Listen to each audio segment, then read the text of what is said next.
Welcome to Penrose Learning, where we make understanding easy.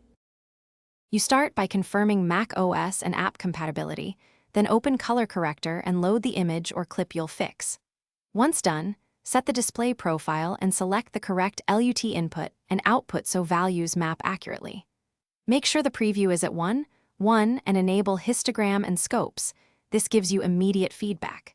You'll begin with neutral white balance and exposure adjustments before moving to selective color tweaks, because accurate reference prevents chasing artifacts later. You now tackle midtones and color balance. Start with primary wheels, lift for shadows, gamma for midtones, gain for highlights, making small moves and watching the waveform while you work.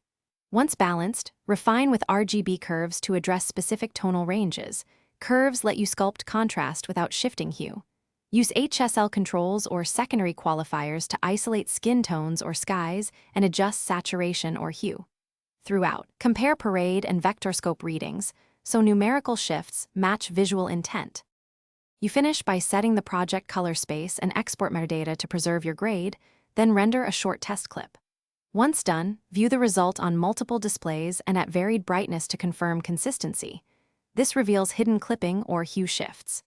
If you spot unexpected shifts, check the applied LUT, the Mac OS display profile, and GPU color management settings. Reapply or disable the LUT, relink the profile, and re-render. If problems persist, reset the app preferences and repeat the neutral balance step. Thanks for watching. If this was helpful, leave a like and consider subscribing. See you next time.